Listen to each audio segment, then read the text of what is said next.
Hey there, comic book fans. Here I got a little something to look at today that I dug out of a closet. This is the Overstreet comic book price guide, the number 10. This is the first Overstreet price guide I ever got. Where are these?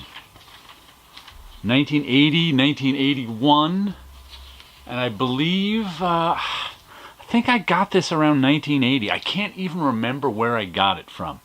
I was 13/14 in 1980. I think I got it then. The very first comic shop opened in my county in the summer of 1981. And I think I had this before. Like I said, I don't remember. This must have been a gift, because I used to get like those fireside books and stuff for Christmas and birthdays, and I think this was a gift too. I remember the Comics Buyer's Guide. I remember the Overstreet guide existing, but I never got my hands on a copy until then. Like I said, I can't even remember exactly how I got it. It was a gift. Did I get it in 1981 at the comic shop? I don't think I did then. I think I would have remembered that if I did. But like I said, it's well worn out. You can see the binding is broken in more than one place. There we go. That part just fell out. Looks like I taped it up many years ago, because the back part of the binding fell out.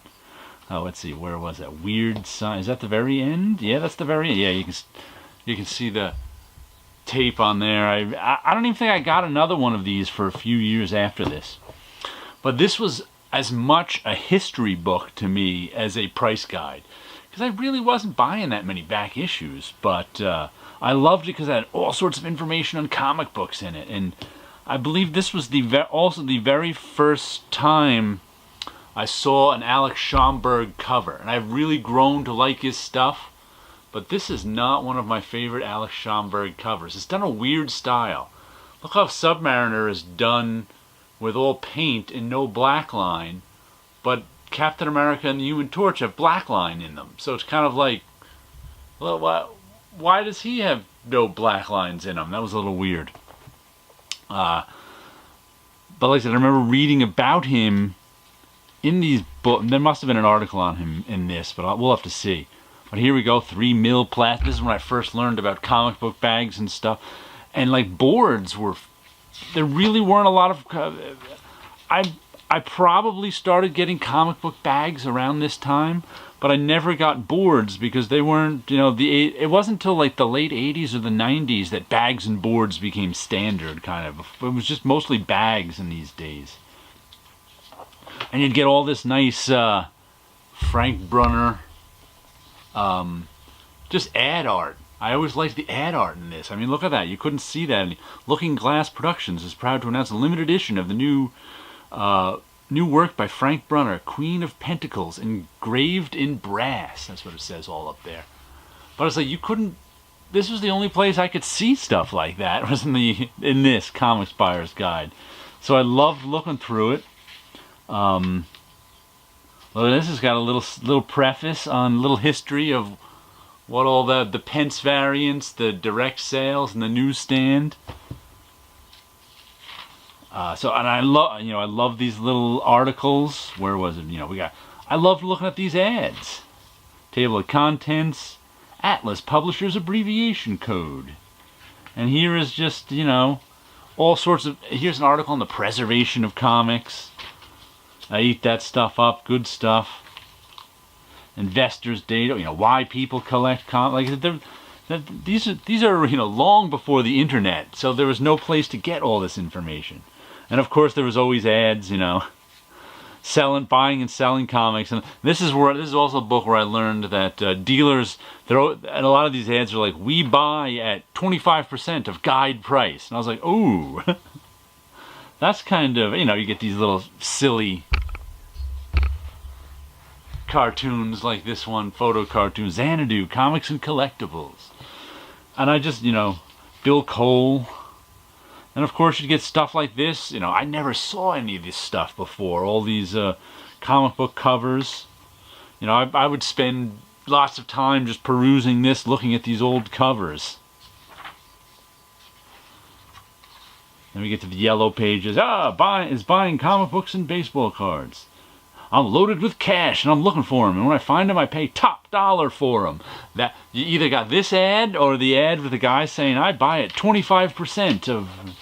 Here's Bill Cole products, E. Gerber products. I think both of them are still around. You could order Mylar. These were the only Mylar around at the time. I remember Mylar slugs, and they were expensive. They were the ones that didn't have a flap on them. They just went up top. So lots of Andromeda Bookshop. And all these little spot illustrations with like this, by just whoever put the ad together made that little spot illustration. Fun stuff, like this little drawing. James Palmiotti, holy cow, I'd never noticed that before. Look at that.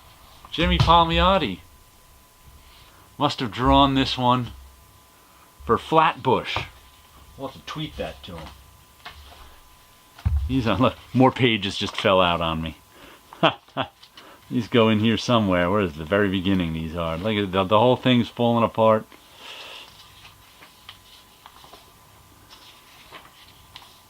Wally's ebook experience. I will buy anything. Now, here we go. I pay 25% of Overstreet according to condition. That's when I learned this whole Overstreet thing was just a guide, especially when it came to selling to dealers. Comic Unit. There's a nice illustration there. Like I said, this was looking through this. There's a red Joe Jusko 1980. Look at that. We got a JJ down there. That's Joe Jusko's JJ.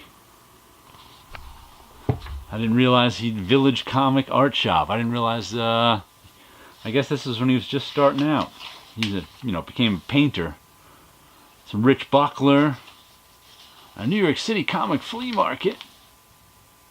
And despite living, in the suburbs outside of New York City, I never went into the New York City as a kid because my parents never went, so I didn't get to see all the New York City flea markets and stuff like that. Forever People. Then, of course, I always loved these hand lettered ads, too. It's the days before computers. That's a nice... Let's see, who did that one? Geo Metsky, I don't know. But that's a nice illustration right there. All sorts of fun. There's a Brian Boland illustration. But this may have been the first Brian Boland I ever saw right there. I don't think I saw him until Judge Dredd came over a couple of years later. Let's see, what else we got? Lots of another nice little illustration. Paying highest prices for mint to pristine mint, golden and silver age comics. Amazing Fantasy number 15. They'll pay $525 for that in mint. Pristine mint, $575. Whatever pristine mint was. Yeah, X-Men number 1, they'll pay $135 for. There's a little, Steve Lee Aloha drawings there. I think he was inking some of Adam Warlock in the 70s. Lone Star Comics and Science Fiction, they've certainly been around a long time. That's, they're mycomicshop.com, Lone Star Comics. They've been around as long as I've seen ads for comic books. Comic books for sale. Comic book publishers, bought and sold. Little Apple Comics. Complete paperbacker. Ooh, baseball card price guide. You can get that. Yeah, this is just, like I said, and here's just list of comic shops. How to sell, I guess you could, I didn't even realize they even had fanzines you could send away for here. I never sent away for any of them. What else do we have in here? Canadian Row, this is just all chronology and development of the American comic book. I remember reading this. It was fun stuff. It was just kind of like when all stuff was invented in comics. I couldn't get that anywhere else. And this was The Origin of Marvel Comics by George Olszewski. I remember, this was just fun stuff because I've always liked the history of comics. And here I could read all about, Golden Age Marvel. I don't have to reread this, just because probably haven't read it in decades and decades. It's got also up. Now we get onto the price guide part. Awful. Let's see how much Action Comics #1 was. Action Comics #1.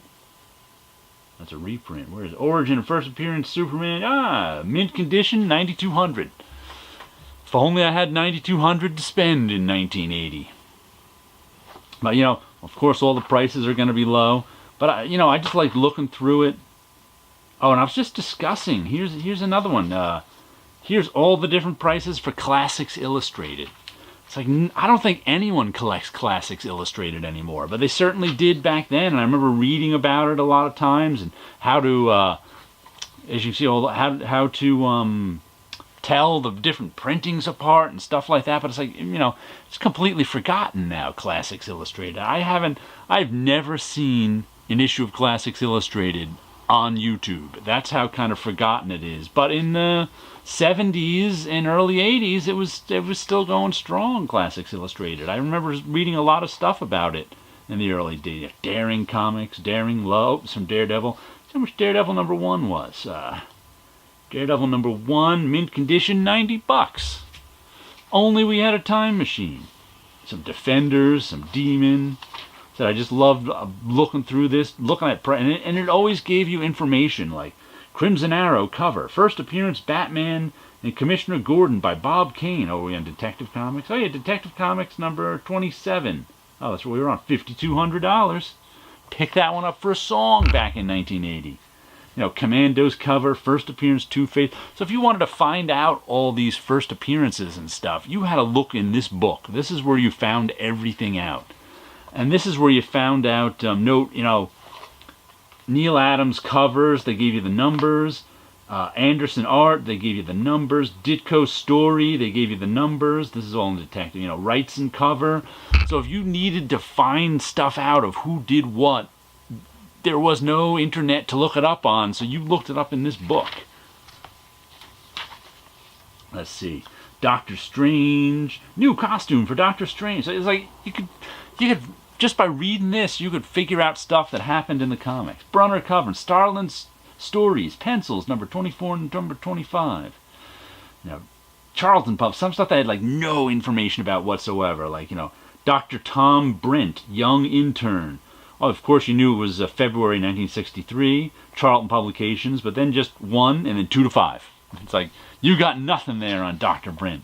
Donald Duck, I don't see many Donald Duck collectors anymore, but Carl Barks still gets mentioned all the time in articles and stuff, but I've never seen a Donald Duck comic on YouTube, but he was really big. I mean, certainly a lot less forgotten than Classics Illustrated.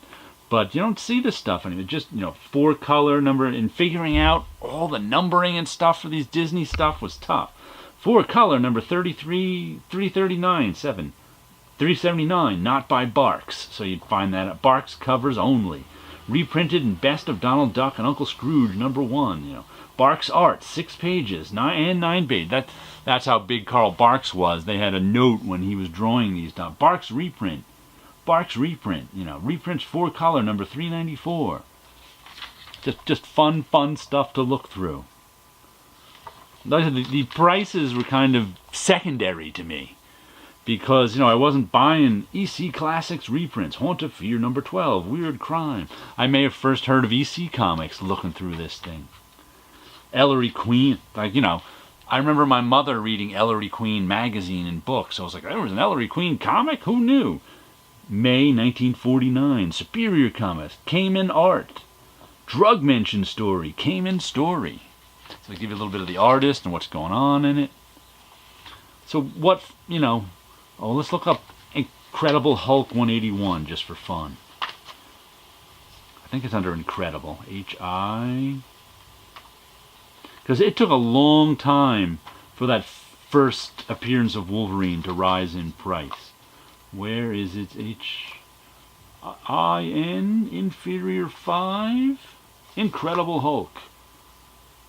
181, first appearance of Wolverine. $3.75. Like I said, it was noted. It's noted first appearance of Wolverine, and Wolverine was popular at this time in 1980. But still, it took a long time for that comic to be worth a lot of money. And then the back, we have even better prints of covers. Let's see. Get ready for a DC year. Nice little DC calendar. Nice illustration there. Check these out. Now we get to, even though they were tiny, to my young 14-year-old eyes, I could see everything in them. They were big enough. My old 52-year-old eyes have trouble with them. But not when I just loved looking through these and imagining what the comics were like. Which ones I'd like. That mask is really nice. Which ones I wouldn't. Headlights, that was another. They would indicate if the women had prominent breasts on the cover by headlights, it was called. So occasionally you'd see a little notation. I don't know if it was in. I don't know if it's in here. I saw it somewhere else where it just says headlights cover. So that would get headlights cover. Phantom Lady number 23. Let's flip back to Phantom Lady 23 and see if it says anything about it. Phantom Lady. Second series, Phantom Lady, classic bondage cover used in Seduction of the Innocent. Now it doesn't say headlights. But we do get classic bondage cover there. Used in Seduction of the... So, probably where I learned what Seduction of the Innocent was about. Nice Superman cover. Startling Comics. There's some more Alex Schomburg. I saw someone post that very cover on Facebook this week because that robot looked like Bender from whatever that TV show was, that Futurama. There we go. Skippy's own book of comics. Yes, we can lift this one up nice and close. A little Whiz Comics. Little Wilbur. Weird up. That's some Basil Wolverton. Probably the first time I saw Basil Wolverton right there. Like I said, it gave, the name Wolverton story, Wolverton cover, origin and first appearance Captain Marvel Jr. So it noted certain artists. So that's where I learned about them a lot too. Comic Fandom's weekly newspaper, the Comic Buyer's Guide. I always wanted to get that, but I never did. Bill Ward, probably the first time I saw Bill Ward. 3 mil comic bags. I still love these hand-drawn, handwritten ads. Original art for sale.